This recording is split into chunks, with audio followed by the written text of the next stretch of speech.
Welcome, everyone. Thank you for joining us this morning for Your Website Data is Lying to You. I'm your host, Jim Brophy, Group Director of Digital here at Northwoods. Today's topic is one of the most important and perhaps most overlooked conversations happening in digital marketing right now. Whether the data you're relying on to make decisions is actually telling you the truth. We've all been there. You pull up your analytics dashboard, the numbers look solid, and you feel good about where things are headed. But what if those numbers are giving you a false sense of confidence? Or worse, what if the metrics that look alarming are actually signs that your marketing is getting smarter? Today, we're going to dig into the hidden context behind your website analytics and why understanding why your numbers move is just as important as the numbers themselves. We'll cover topics from how raw data can mislead even experienced marketers to how privacy laws and cookie consent management are quietly reshaping what your analytics tools can even see. By the end, you'll have practical ways to look past the surface and make decisions grounded in reality and not noise. So, with that, I'm going to go ahead and turn things over to Caitlin. All right. Thanks, Jim. And good morning, everyone.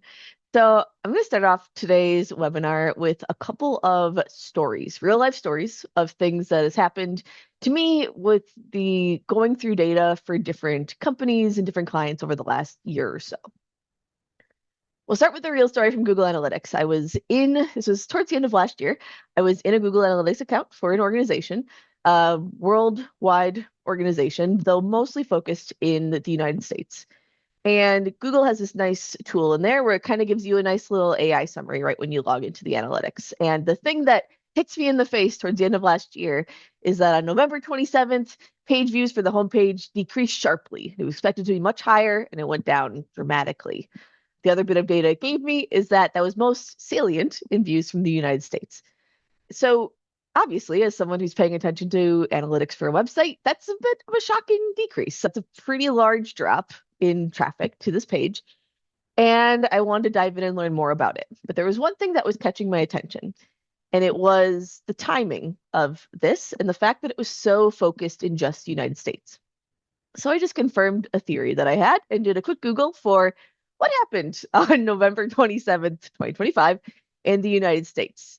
And for anyone who knows about that time of year and what typically happens, it was Thanksgiving.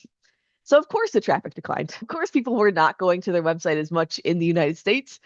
They were celebrating Thanksgiving. This was not a website that was anything focused in e commerce. So, people weren't going there. So, this thing that came off as a big concern was actually something that was totally expected and not something that I was concerned about at all. Just kind of moved on and looked to the next piece of data. So that's one thing that kind of caught my eye in the terms of analytics. But here's another one that I think is a little bit of a kind of puzzle that we'll come back to later in the presentation. So this was a website that was launched about a year ago, and we launched the website and we went to see what happened a few months after launch. Looked at sort of the metrics of the site to update the owner of this website of their successes and things they could work on. So looking at the data after a couple months of launch, we could see that the time on site declined. So people were still coming to the site, but they were spending less time on the site on average when they got there. Traffic to their homepage in particular had also sharply declined. So they were going to other pages, but they weren't necessarily going to the homepage. People were going to fewer pages when they were on the site. People were still coming to the website at a pretty frequent rate. But when they were there, they were on average, I think, previously visiting maybe 4 to 5 pages. And now they're visiting more than like 2 to 3 pages when they got there. So that had declined post launch of the website. In addition, their total keywords declined, keywords being the generic terms or phrases that you might show up in a Google search for. The total number of those that they showed up for in Google search had gone down since the site launch. So if you just look at this data on itself, that sounds pretty terrible, right? You'd be like, well, the site launch clearly didn't work. We've got lots of things to fix. But after we showed all of this data to the owner of the website, they were super happy and super pleased with that result. This was a great thing for them, and they were pleased that the site launch was exactly what they hoped it would do for them. So that's might raise some eyebrows. And we'll talk more about the actual outcome of this one later. But all of this kind of intro and stories of things that I've seen on websites in the past year or so kind of sets up the idea that declines in your KPIs are not always a bad thing. It's really important to look at the data that you're receiving in context of what it is that you're trying to achieve, and ideally figure out if those things that you're seeing are what you'd expect them to see, whether that's increases or declines, and making sure that you know kind of what it is that you're going into, what those goals are that you want to achieve on your site, so that you have the background information to make those logical and reasonable identification of that data when you're looking at it. That's what we're going to talk about today. We're going to start off with deciding on what those metrics should be based on the goals of your website. We're going to jump into how we put that data into context, how to think about that data in terms of your goals to know if you're actually excited about a decline or excited about an increase in that traffic. We're going to talk about the pitfalls of this, where I see people most often go wrong when they're looking at data and making the wrong conclusions from the data they're receiving. And we're going to look at the future a bit, look at the things that are the most often changing today, and think about how we can keep that data in context even as the technology and the industry as a whole is impacted by some of these large changes. So we're going to start right at the beginning. How do we decide on the right things to track? How did we know that those were even the right things to keep an eye on for that website launch? Well, before we look at metrics, I'm actually putting the brakes on. We're going to stop right here because we really can't decide on what metrics we want to track unless we know what the goals are that we're trying to achieve. Knowing what those goals are is going to help us to decide on exactly how we need to gather data to best identify the success of those goals, and how, again, we can put that into context of with what we're trying to achieve on the site. So very high level, you can have goals such as things like you want to allow users on the site to easily access the support materials for your products. Maybe you just want it to be informational. You want to just inform potential customers of the products and services that you offer. If you are donation-based, maybe you want to use the content of your site to gain donations, either online or offline. Or you want to do things like informing users of upcoming events or news of your organization. Now, these are high-level goals. You can also make it much more specific. Maybe instead of allowing users easy access to support materials, you want to allow them access to specific types of support materials. Maybe there's a particular product or service that you in particular are trying to promote during that time frame that you're looking at. Deciding on whether it's a broad goal or a more specific goal that it is that you want to track is important. But really the most important thing is to have those conversations internally to really decide this is exactly what we want our website to do, either in the large picture or in the short term, and even go so far as to write them down. Oftentimes, I see that if I go to organizations and ask them, well, what are the goals of your site? Sometimes there's like a deer in headlights look for a second. And then we come out with, well, obviously, we want to share about our services, share about our products. We want to get donations. But oftentimes, you can tell that there hasn't been a conversation that's happened about those, and they haven't been specifically defined. So the more conversation you can have of exactly what it is you want the website to do, the better it is going to be going forward to identify if it's actually doing that for you. So let's see on your side of things. Have you done that already? Have you gone and had those conversations to clearly define the goals of that you want your website to be achieving for you? And again, if they're not clearly defined, as we have an option here for that, that's okay too. If you've just kind of thought about it and maybe not actually written them down or had those deep conversations, that's great too. But then taking that next step to define them is also great. So just curious of where you guys are all sitting at as we begin this conversation. All right. This is exactly kind of what I hoped and kind of thought it was going to be. So we've got 27% of people who said, yes, they've had those conversations. Great start. 27% who are unsure. That's very fair. Maybe you've had some kind of broad conversations, but haven't actually defined them down fully. So having those conversations starting there is going to be great. And then about 45% who have not clearly defined them. I think that's the biggest thing I see with organizations. Nobody said no. That's great. But going forward after this and having those conversations to really narrow it down is going to make all of this easier for you in the future. So there we go. So we've got our goals. Now let's track them. Let's look at all of the data that we can get to track those goals. And when we first log into Google Analytics, log into the other sources of data we have, it can feel overwhelming at first if you don't know exactly what you're looking for. There's just so much data in there, and there's so many different things that you can be tracking. So really going in with an idea of this is what I want to know, and these are the things that I care the most about is going to really help you to make it feel a lot more manageable. At the very kind of baseline, what I like to recommend to people is that there are some things that basically everyone should be paying attention to that are just good to know about any website, regardless of what your goals are. And then there are things that you can tailor to you specifically that will help you to better understand the specific goals and the specific unique things that your website can do for you or that your website has on it. So as a baseline, the best place to start is just traffic. How many people are coming to your website and how has that changed over time? So some of my kind of top things I recommend people paying attention to are things like active users, the amount of people who are people that are just coming to your site as individuals. Page views is another big one. That's just the total number of pages that got a view. So you go onto the homepage, that's a view. You go onto a product page, that's another view. Sessions is also great. That is basically the collection of pages that someone visited. So say someone goes onto Amazon, they go to the homepage, they perform a search, they look at a couple products, and then they leave. That's a session. They've come in, done what they're going to do, and left. And then the most visited pages. Just what pages are people going to? And how long are they spending there? Just basic data about what pages are even being accessed on your site and most frequently. Another great thing to consider is where that traffic is coming from. Is it coming from a search engine, which would be organic search on this? Are they coming directly? Do they just know what your URL of your site is and they're coming straight into the page they're looking for? Is it coming from email? Is it coming from another website? Is that accurately tracked, in particular with direct?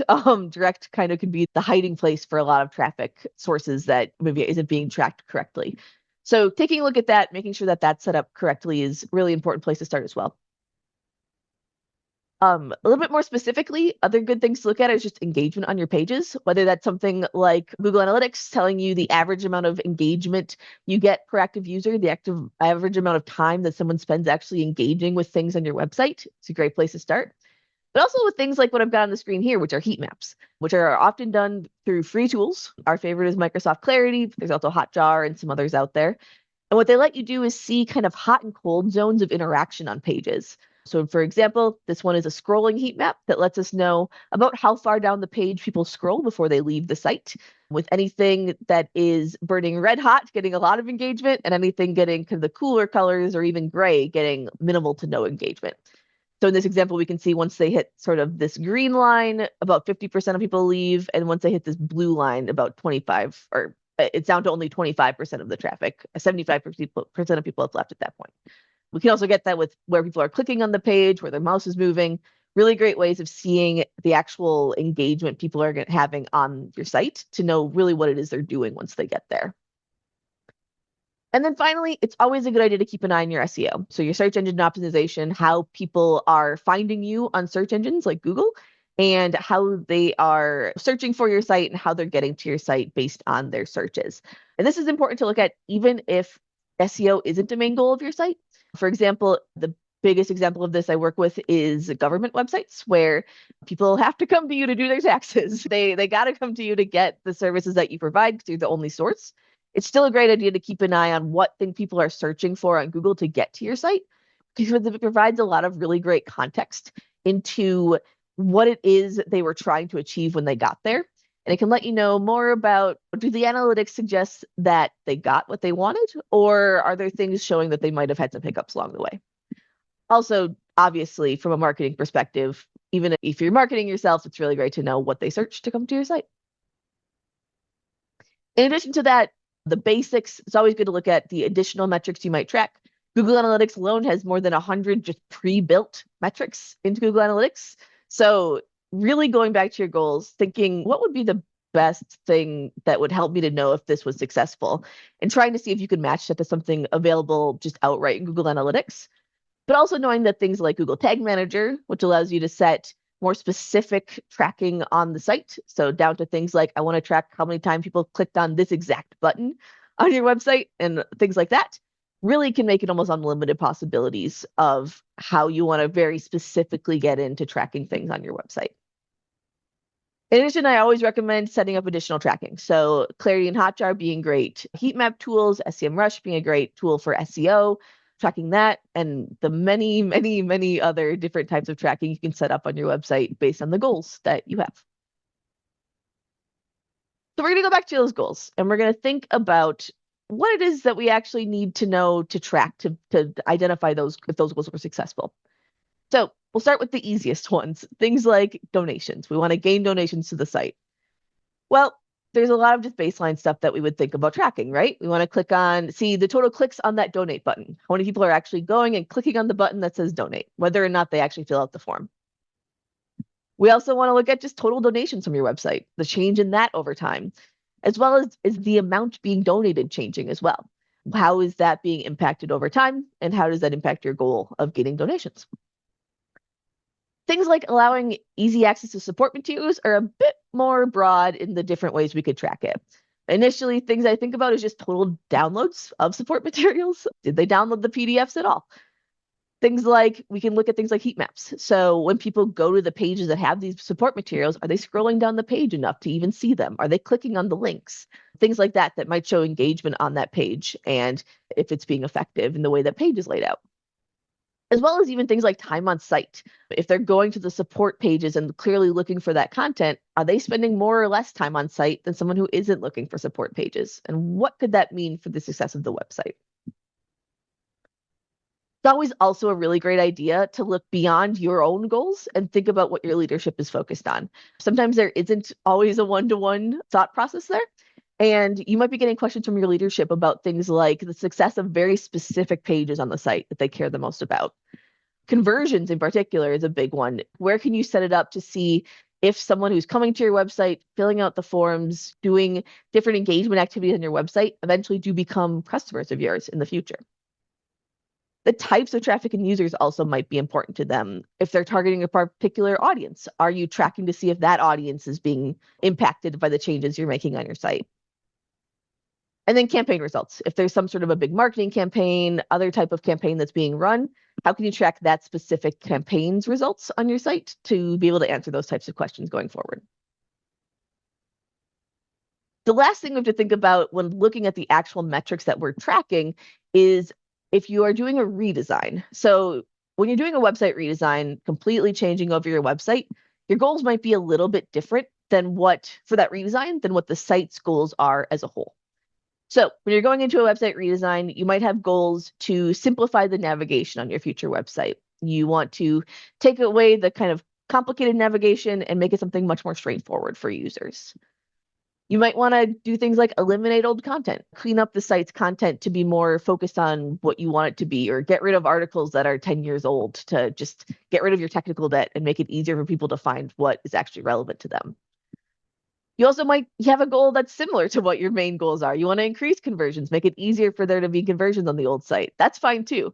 But really making sure that if there are specific goals you have for your redesign, that you're keeping those in mind when you're comparing data as well, because they really follow the exact same process of just tracking your website goals as a whole. In particular with the redesign, things to keep in mind are you should gather data from your current website before you do a new launch. Think about those goals for the site as a whole and the redesign and make sure that you've gathered all of your data, because depending on how you're tracking that data and the changes you're making, there's a good chance you might lose some information when you launch the new website. Make sure it's comparable to the new site in some way. Make sure you understand, once you know what those changes are going to be, that you can actually do an apples to apples comparison. We'll talk a little bit more about that later. Make sure you record how you collected that data. If you got traffic data from Google Analytics from this time to this time, make sure that you know that so that you can have a true comparison to the new site once it's launched.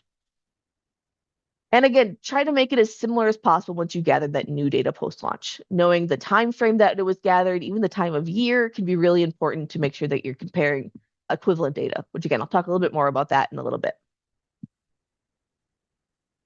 So let's put those goals into context and let's understand the importance of how we make sure that we're understanding those metrics correctly and understanding if increases or decreases are actually what you're looking for.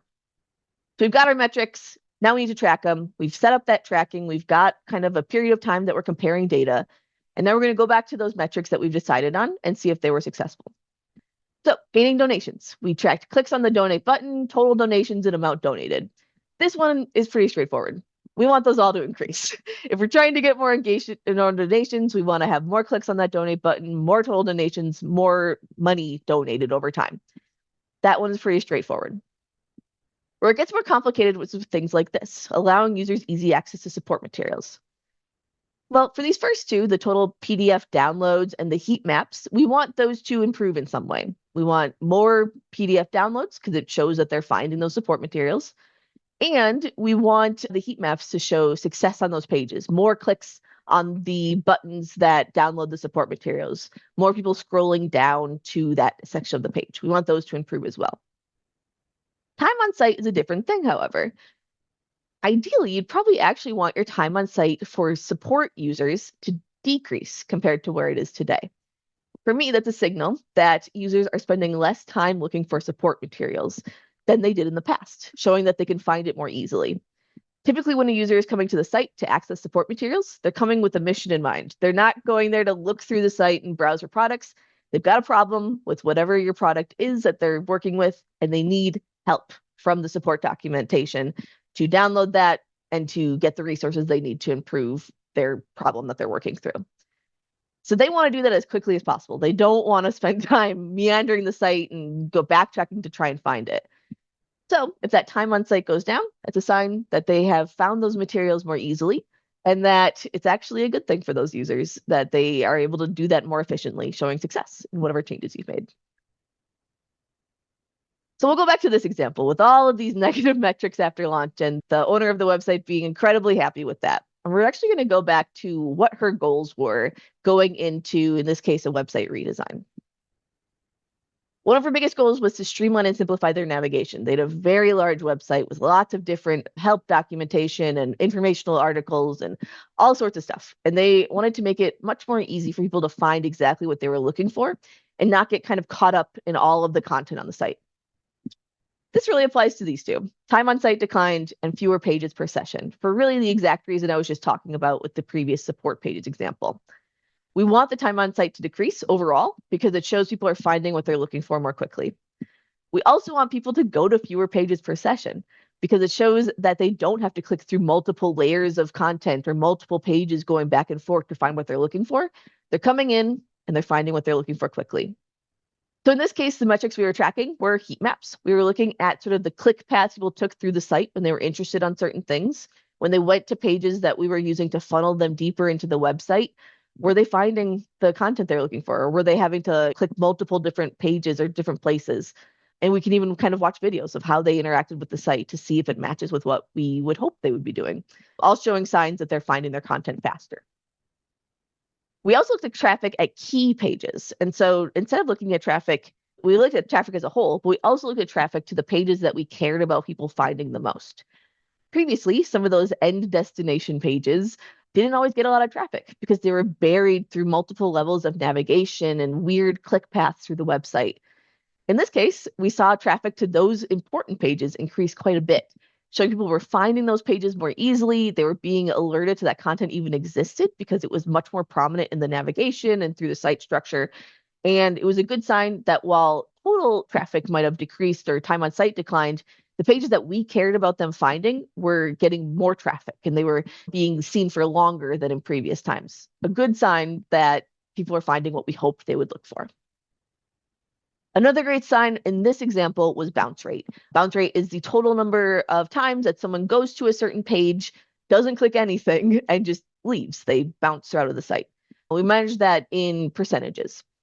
A high bounce rate means that often people are coming into that site, or that page, doing nothing and just leaving, signaling that either they found what they're looking for or they didn't, and it wasn't worth the future kind of efforts that it would take for them to find it. In this case, we saw a pretty large decline in bounce rates on these kind of intermediary pages that were supposed to direct people to that final end destination page. So for us, it's a great sign. They weren't getting frustrated and just leaving. They were sticking with it to get to the content they were looking for because it was a much more clear how to get to that content in the first place. They also had a goal of improving their website SEO. And that's where we come to these two kind of results of that change. Homepage traffic declined and their total keywords declined. In the homepage example, and what was great about this is that people were getting to the pages that they wanted to from the search engine instead of having to go through the homepage. Oftentimes, when you aren't ranking for the keywords that are very specific to what it is you offer on those pages that describe that thing, What'll happen is someone will end up at your homepage and they'll have to use the website navigation to get to those pages. Ideally, if you're trying to increase your SEO performance for specific products, for example, you want that product page to rank in Google and other search engines. You want that product page to rank for the specific type of thing it is, so that when someone is searching for your product, that page just shows up. They don't have to click through any other pages. They go straight to the content you want them to see. So in this case, traffic to the homepage declining, in particular, traffic from search engines to the homepage declining, was great because it showed that people were getting into the page that they wanted quicker without having to go to the homepage first to get there. The other way we could see that is that their keywords changed. While their total keywords declined, the total number of terms that they showed up in Google for went down. There was a big increase in the relevant terms. So the terms that were actually for things that they wanted to show up for. And they had improved in ranking. So they were ranking more often for terms they cared about. Another great sign that their SEO actually improved. They lost keywords that weren't relevant to them, and they gained keywords that they actually wanted to show up for. We could also see that increase in their top keywords, the terms that they showed up for most in the very top of search results, typically the top 3 links or even the top 10 showing up on the top page. If you think about your own use of Google, how often you click on things that are not one of the first couple things that are listed in the results immediately, it's probably pretty low. We really want to encourage users to go for the Google to rank your page highly in the search results so that you can get the most traffic possible. And we saw an increase in terms that were showing up in those very first results. In addition, again, while traffic to the homepage declined and total keywords declined, there was overall an increase in traffic from search engines in particular. So again, a good sign that they had lost keywords that really weren't important to them, and they had gained keywords that were incredibly important to them. Again, just kind of understanding that total keywords declining, not actually a big deal because we gained that elsewhere and we could see improvements in the big picture, which was what we were hoping for. So we've talked about kind of how this works. Let's look at the things that could kind of skew your understanding of this and the biggest pitfalls people take when they're trying to do this type of analysis. The probably biggest one that comes up the most is just comparing things that really aren't the same. It's usually pretty easy to find out, to realize when you're comparing apples to oranges, when we're looking at traffic to a certain page versus a completely different metric about that page. They're completely different things. We can't compare them and see if an increase in this increased over here as well. They're completely different metrics. It's pretty easy to know these things really aren't comparable. In analytics and looking at your website performance, what gets tricky is that it often is more so that we're not comparing apples to oranges. It's almost like we're comparing green apples to red apples. The traffic can look really similar and really even be the same exact metric, but comparing that metric during different times is just not a comparable and not an equal comparison. And I'll give some examples of what I mean by that. But that's really the thing that you have to look out for the most, is when it looks like you're comparing the same thing, but actually there are some other factors that are impacting that performance. So what I mean by that is if there's a dramatic change in traffic due to something other than your changes to the website. So due to maybe a news article coming out about your company that is driving people to your site, things like that, that would be outside of you that are making people come to your site. Comparing data from during the time frame when that event happened to before that, when that event hadn't been happening, is not really a fair comparison. When the event was happening, you were getting a lot more traffic from these people who actually weren't there to view your products. They were there because of this news article or other source that drove them to your website. So comparing data from that time, showing increased visits on your homepage, increased visits on these product pages, isn't fair when you're just comparing it to people who are actually looking at you to work with you as an organization. While it might signal that you've had this huge increase in traffic, that's probably going to immediately fall off. And it's really not a fair thing to look at comparing those one-to-one. Another big thing to look into is the seasonality of your business. We've previously worked with companies that say are in landscaping and do all of their sales for the most part in the spring or the early summer when people are buying their products to do landscaping over the summer, and their business falls off dramatically in the winter. Well, if you compare the 6 months that include winter to the 6 months that include summer to see how successful was your website over comparing those 2 months, it's really not going to be comparable. People aren't coming to your site for products in the winter and they are coming to your site in the summer. So comparing those two time frames to see if a change you made to the website at the end of winter was successful really isn't fair because it's going to show this major increase, but that's not due to the change you made on your site. It's due to just the seasonality of your business. So in cases like this, comparing a full year of data to include both the slow times and the high increased times is going to be really helpful to you. And just kind of knowing that you have to look at things in a slightly bigger picture, most likely, to really get a full understanding of what's happening. You also want to keep in mind if there are changes in site content that you're making that you aren't factoring into those changes in time of your site or the tracking of your metrics over time. So say if you've got multiple people managing content on your site, somebody in a particular division makes huge changes to the content on their site. They rewrite whole pages, they add a bunch of new content, and it's something that you maybe as the one overseeing the site isn't really privy to and you don't really know all the details of.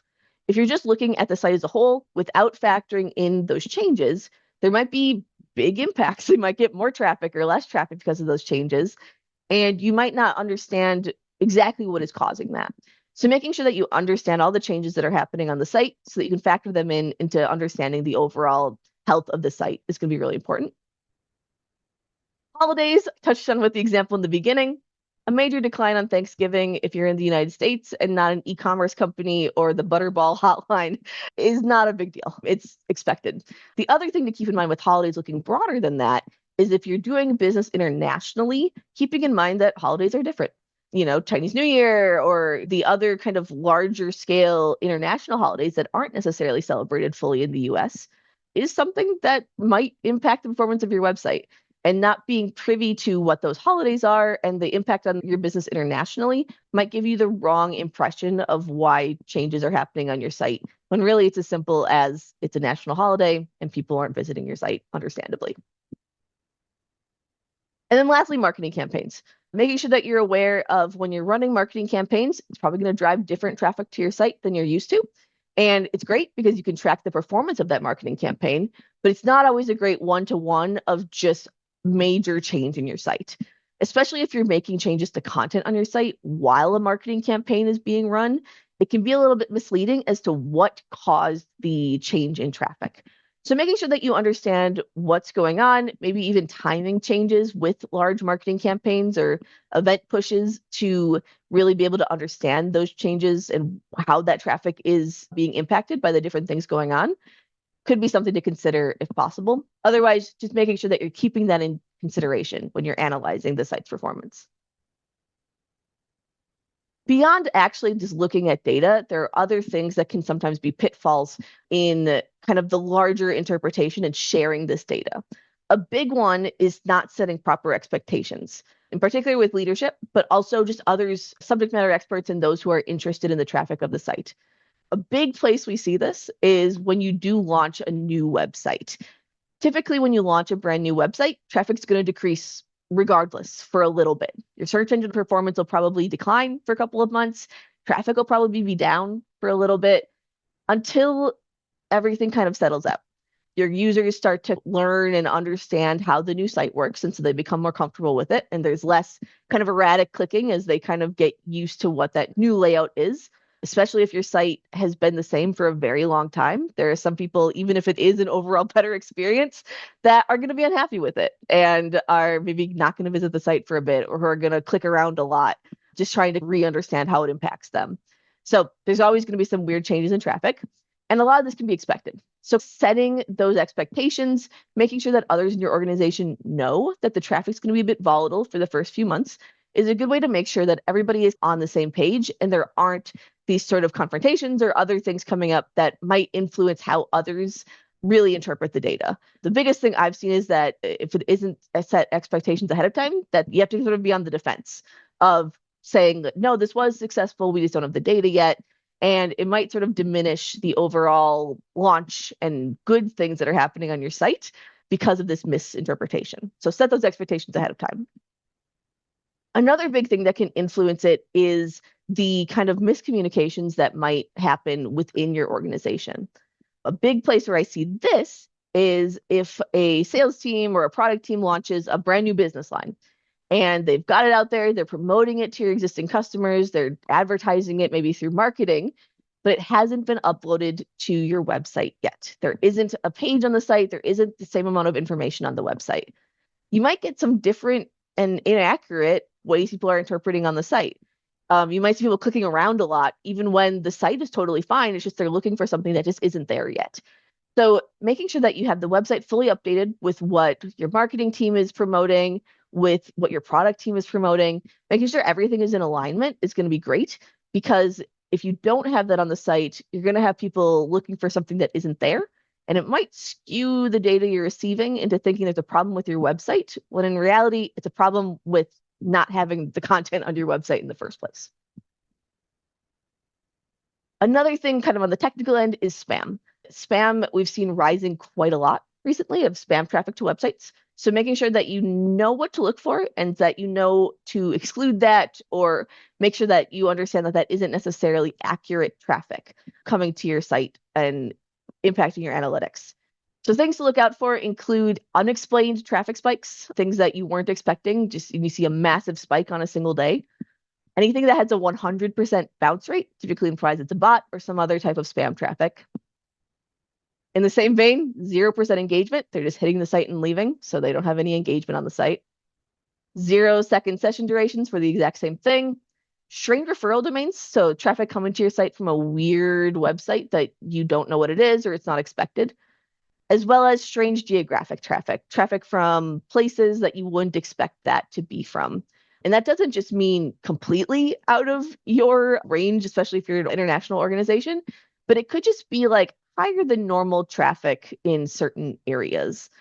So an example of this is an organization who primarily does work in the United States, but maybe it dabbles in, they get a little bit of international traffic elsewhere.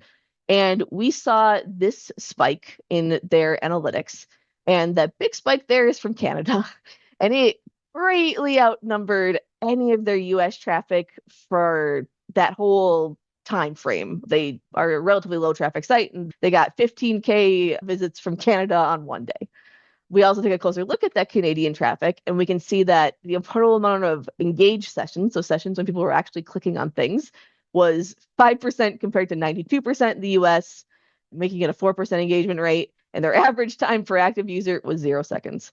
Pretty clear that that traffic was not legitimate. So a pretty easy sign that we can ignore that, even exclude it from our reporting, so that we can really see what actually happened on the website without this abnormal spam traffic impacting it. Another thing to keep in mind is to look beyond Google Analytics. Google Analytics is a great place to start. I've talked a lot about the benefits and things you can find in Google Analytics today, but it shouldn't be the only place you're looking.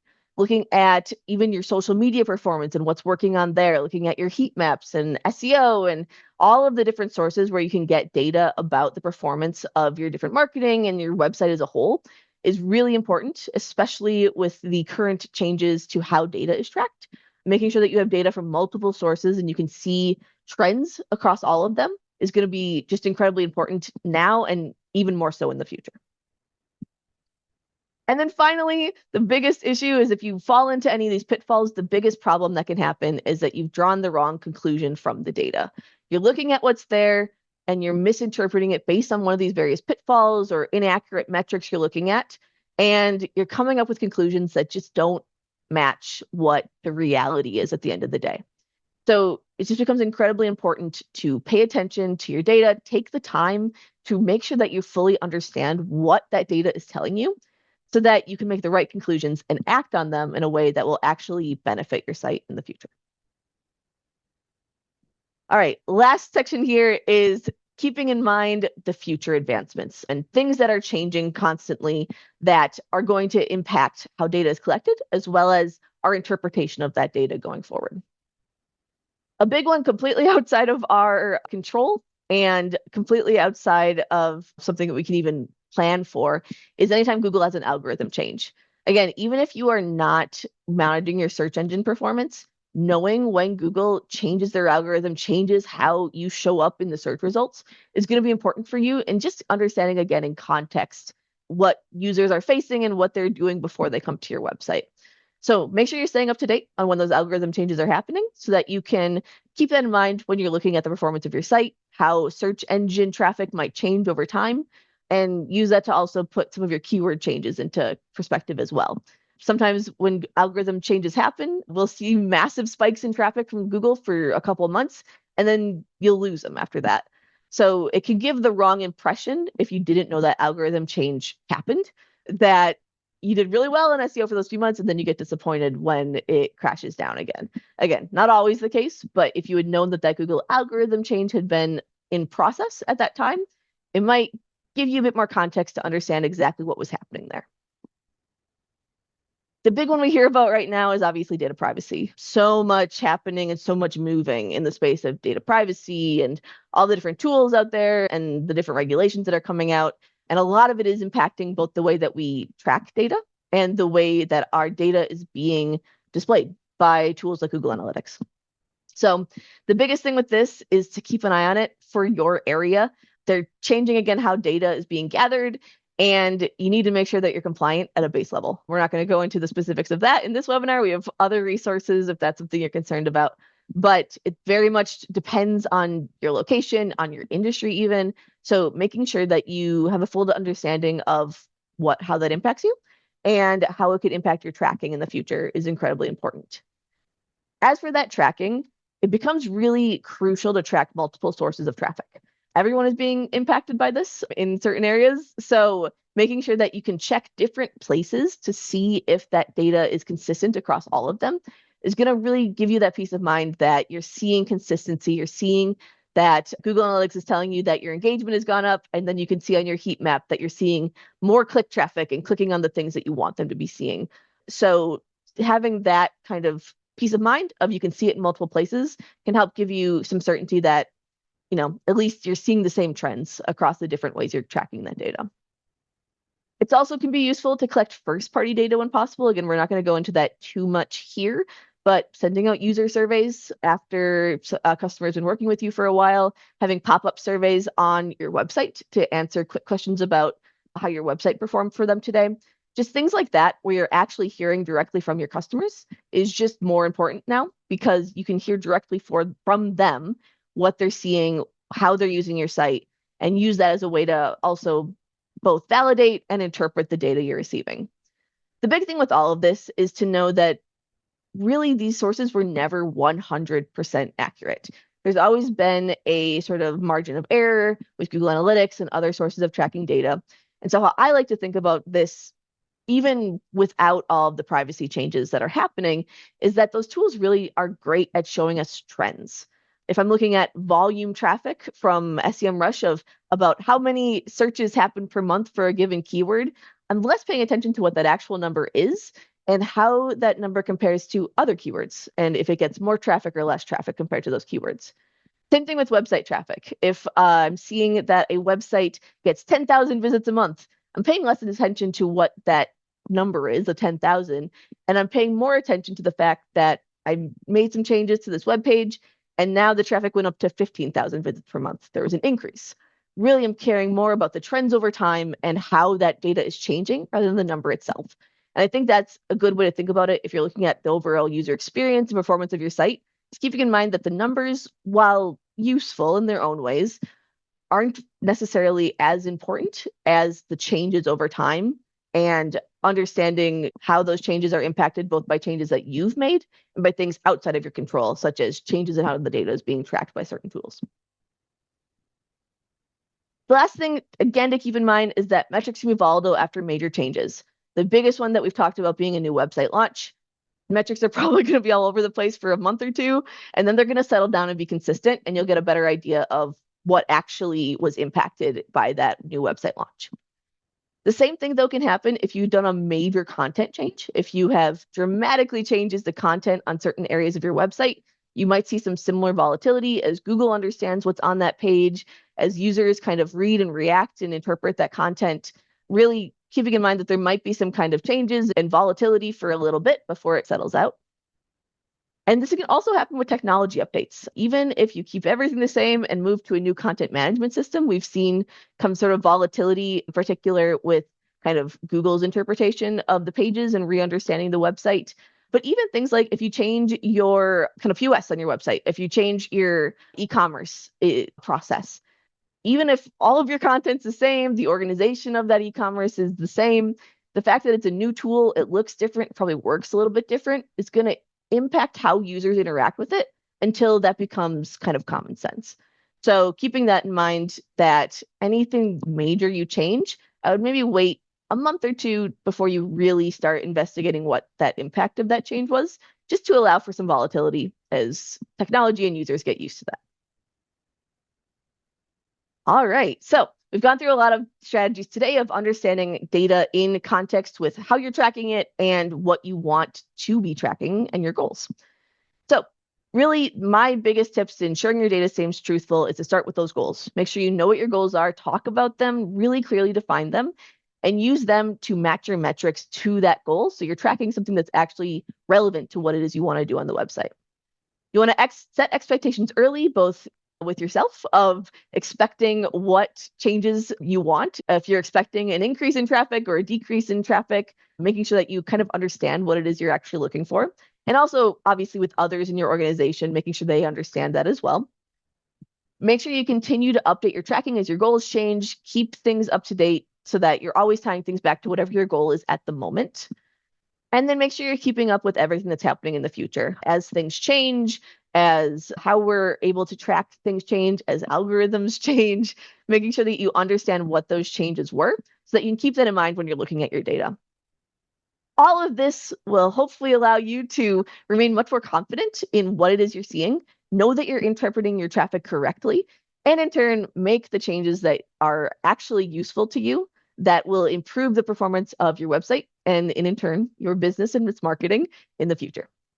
So with that, I'm going to open it up to any questions. Thank you very much, Caitlin. Appreciate it. Great information. We do have a couple of questions that were submitted ahead of time that I'd like to Okay. review. Just a reminder, you guys can still post some questions right now. Drop those in there if you have one that we didn't address. So I have two questions that were posed ahead of time, and it's kind of statements and questions. So I'm going to read through this and then we'll go through and answer each one. So the Sounds good. first one that came in was, how do you recommend adjusting KPI benchmarks or reporting frameworks to account for data loss and distortion caused by cookie consent and privacy changes, so we're Mhm. still making confident decisions despite incomplete data? That's a good question. Very So good let question. me kind of address this from a couple of angles. One is, as Caitlin was talking about, you got to set your goals, you got to know what your objectives are, and you have to know what your KPIs. Those aren't going to change. I would not adjust those based on data restrictions through CMPs or other data privacy law. So you definitely want to keep those up there. But I think Caitlin mentioned another thing that's very important is that Google Analytics has always been about trends more so than accurate absolute data accuracy. So that's important to keep in mind. Even if your overall traffic is down, trends are still trends. So in the world of CMPs or consent management platforms, the other thing you can do, and you probably have done this, but this is just a suggestion, you've got to make sure that all of your tagging strategies are correct and properly set up, such as UTM parameters and value track parameters on your Google and Bing ads. Whatever tracking ability you have, ensure that it's all set up accurately, and that's going to lead to continued trend data, and that's going to continue to help you. We see many instances where the tagging strategies fall short of optimal. We deal with a lot of consent management platforms on a variety of web platforms or CMSs. And this is one of the top things that we see that are not implemented properly. So make sure your tagging strategies are in place. Again, not saying that you haven't done that. We're just suggesting that you take a look at that and remember that analytics provides trend data. The other option, if you're really concerned about this, would be to explore something called server-side GTM. Essentially, this is where you move your tag execution from the user's browser to a server that you control. It's a much more expensive option, but it's an option nonetheless if you're really, really concerned about it. But I would go back, I would look at the trend data, don't adjust your KPIs, make sure all your tagging strategies are in place, and then you should be good to go, or at least feel more confident about what you're collecting. Caitlin, Yeah, anything to add to that? yeah, just one quick thing. That was really kind of a great summary on the CMP side. The one thing I'll say on the data side is I think this just shows it's incredibly important to know, again, those industry-wide changes, but also really keep an eye on if your tool in particular is changing the way it's tracking its data, and keep that in mind as you're doing your reporting even. So again, don't change your KPIs, but maybe have notes in the side if the report's being shared with others of implemented a CMP, which impacted how much data we were able to gather or something like that. Just being really transparent and doing as much you can to showcase what is something that's influenced by your actual site and what's coming from a source that you really can't control. Yeah, that's good insight. So that kind of dovetails into the next question.